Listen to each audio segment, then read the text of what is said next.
Welcome to the Bravely Connected podcast. I'm your host, Connie Jakab. Every week I come on here and I answer your questions around what does it look like to be bravely connected either in your home or in your community or in your school. I want to give you a litmus test this week.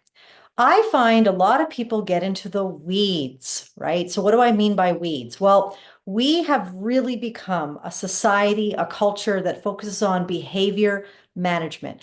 I want this person to do this, and I want them to get there. I need them to get there. That could be your child. That could be your employee. That could be a person in your community. I need this person to do this. The problem with that is we don't become human anymore. I always ask whenever I go to any parent night or any workshop that I'm running, I ask, so what are you hoping to get out of tonight? And I guarantee you, 10 people are going to say, I need new tools for my toolkit. Problem is that people are not boards to be hammered.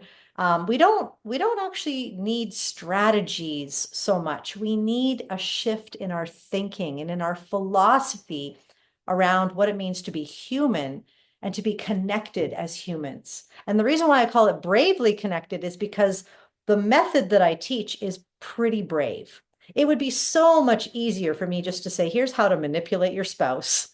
I mean, wouldn't that be great, right? Here's how to get anybody to do what you want them to do. I mean, that's kind of what we're looking for, isn't it? Come on, let's just be honest for a minute. Isn't that what we actually want? I need my kid to do what I want them to do. In this podcast, I want to differentiate two different ways of having relationships.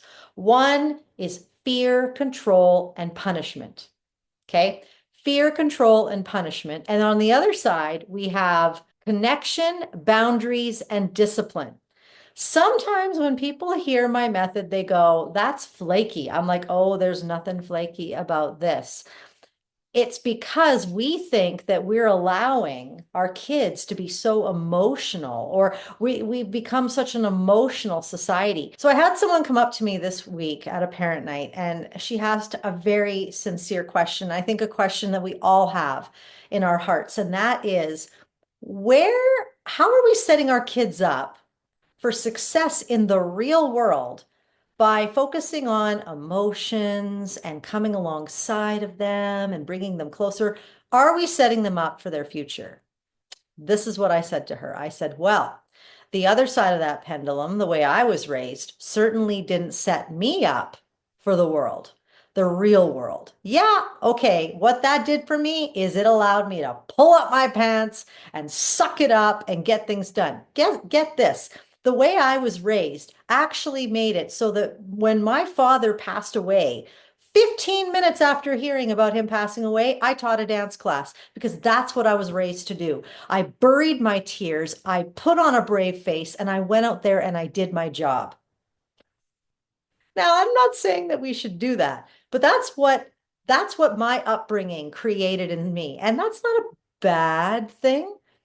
But I'll tell you what, emotional intelligence, social intelligence, knowing how to compromise and work with people, I really had to learn that through the school of hard knocks. And the world that our kids are growing up into and the world that we're in right now, social intelligence and emotional intelligence are going to trump and set us all up for success, because the jobs that are going to be available 20 years from now, they don't exist right now, and they're going to be rooted in your ability and my ability and our kids' ability to be emotionally and social intelligent. That's it. And so if you ever think, oh, I don't know if this is really working, oh, friends, we are setting our kids up for a new world. And what's so interesting is that on one side of the pendulum, and this is the litmus test I want to give you, we have fear, control, and punishment, the way I was raised. And on the other side of the pendulum, we have connection, boundaries, and discipline. Now, fear, control, and punishment. So a lot of parents want me to get into the weeds. They're like, so what do I do when my kid does this? And now, oh, wait. What do I do now when my kid does this? I'm like, no. You're getting into the weeds of your life. Every single decision you make is yours. I believe that every parent knows exactly what their kids need. And if you don't, and if you fail miserably and you realize, whoa, that didn't work the way I thought it did, you're going to learn because you're a parent. And being a parent just means you're resilient. So you're going to figure it out because every kid is different. Even though I've worked with countless oppositional kids, countless kids with ADHD, they all have their own inner motivations. They have their inner desires. They have their inner ways of working. So you can't say, oh, this kid has ADHD, therefore do this. There's some things, of course, that are common, but every kid is unique. And you know your kid better than anyone else. So here's what I say. Instead of getting into the weeds of your life, every decision you make is basically decide this. Every time you interact with your child, you do need them to get from A to B. I need my kid to learn how to do this. I need to get them to school. Whatever it is, remember you attune in first. You attune in what's my emotional state, what's my thoughts, what behaviors are coming out of me, so you can differentiate yourself from them, and then you attune to them. What behaviors are you noticing? Remember, behavior is communication. Do not focus on the fact that they're just not going to school. Okay. There's something underneath. What are they thinking? What are they feeling? That's where you parent. Okay. That's where you're coming from. Fear, control, and punishment want to focus on behavior only. So if you're focusing on behavior, watch yourself and don't judge yourself because we've all done this. Okay. So just let yourself off the hook. Welcome to humanity. Welcome to your humanity. All right. When I want to change behavior, I'm usually moving into fear, like, oh, what if my kid doesn't change? What if I'm here forever? What if we're always going to struggle this way? That's fear. And my fear will lead me to want to control the behavior, or I'll want to punish the behavior out of my desire to control and out of my fear. Do you see where I'm coming from here? It's a great little litmus test. It's like, do I feel fear? Am I afraid of the outcome? Am I trying to control, and am I trying to punish based on my controlling? Now, let me show you the alternative. Okay. And I'm just using your kid not going to school as an example, but you fill in the blank for the behavior that you're looking at right now. Okay. So if it's impulsivity, whatever it is. Boundaries and discipline are different than control and punishment. So we start with connection. Connection never starts with the behavior. It goes, what are they thinking? What could they be thinking? What could they be feeling? I'm trying to get underneath. I'm making my best educated guess. You, the parent, you could probably know. And even if you don't know, you can get curious. So that's connection. Now, if you notice patterns, you're like, okay, what does a boundary look like here? And what does discipline look like here? Let me differentiate those two for you. Discipline does not mean to punish. Discipline means to teach. We as parents, we are the coaches. Man, there was this one lady, she had this awesome thing to share. My favorite thing in parent nights is when parents share what's working for them because little light bulbs go off for everybody else.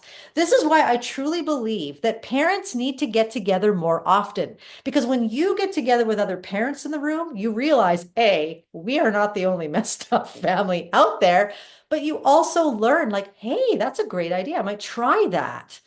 And so she said that she read this book. I can't remember what the name was, but it sounds amazing. And she would say that to help her kind of get out of the fear, control, and punishment mode, she would be like, I need to be my child's sportscaster right now.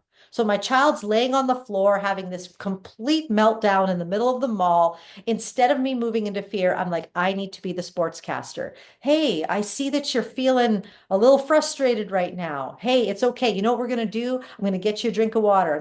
We're going to stand up now. Okay. It was like play by play. She's like, now I am the adult in the room. I'm not reacting. I'm just sportscasting here. Now we're going to stand up. You're going to hold my hand. Now we're going to walk out of the room. Like, so she could be the adult. I thought that was brilliant. Okay. That's discipline. A lot of people think discipline means like, taking things away, losing consequences, grounding. No, discipline, she was teaching her child, what does this look like right now? Here's what we're going to do. Now, it doesn't mean they're going to be compliant, but do you see the difference? Discipline means to teach. How can you walk alongside your child this week?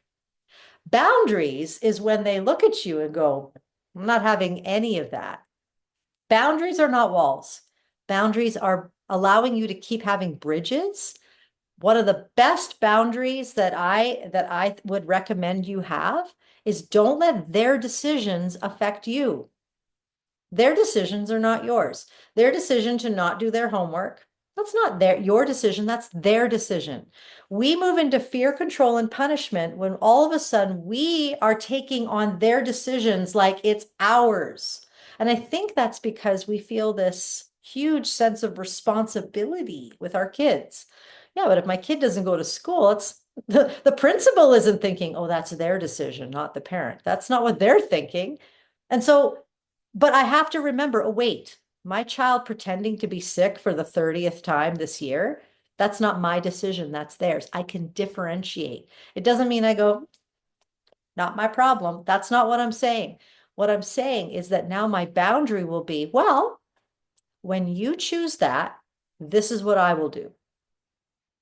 Now, I can't answer that for you. This is where you have to do the hard work. The beautiful thing about behaviors is that they're predictable.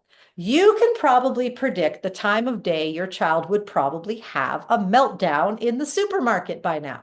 You know, if you have young children, if you have teenagers, you probably know that they're not putting their dishes in the dishwasher. They're probably going to leave it on the counter. You know these things. You see their patterns, right? And so what's beautiful about boundaries is that you can start to think to yourself, okay, next time they do that, this is how I will manage me. This is how I will respond. And then this is my plan of discipline. This is how I will walk them through this. This is how I will teach them and I will come alongside. You are a strategist. You can figure this out. And when it bombs and when it doesn't work, you go back to the drawing board and you try again.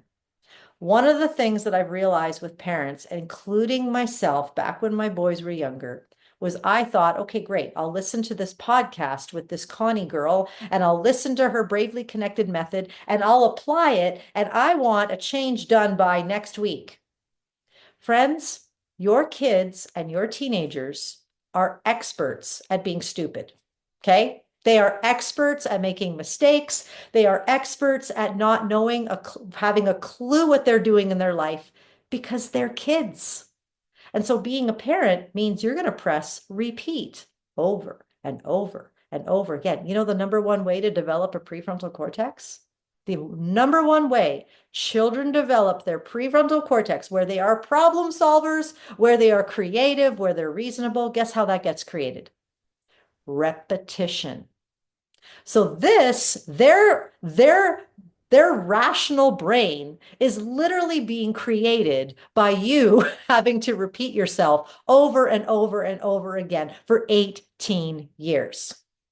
Think of it that way. I don't want you to think short term. I want you to think long term. You are in this for the long game. Because one of the traps that parents get into, especially in those parent nights, is they're like, yeah. Now, what about this? Remember, it's not about that. A tune in, a tune out. Are you working in fear, control, and punishment? Let's shift that to what would connection look like right now? Well, identify with their thoughts and emotions. That's where connection is at its best. Right? What does it look like to have a boundary and what does discipline? How can you teach them? And you will do that every single day until they move out of your house. And that's just the way it is. If you look at it that way, you'll be like, okay, we conquered this problem today, but tomorrow there'll be a new one, and that's okay, because that's what I'm here for. I am the parent.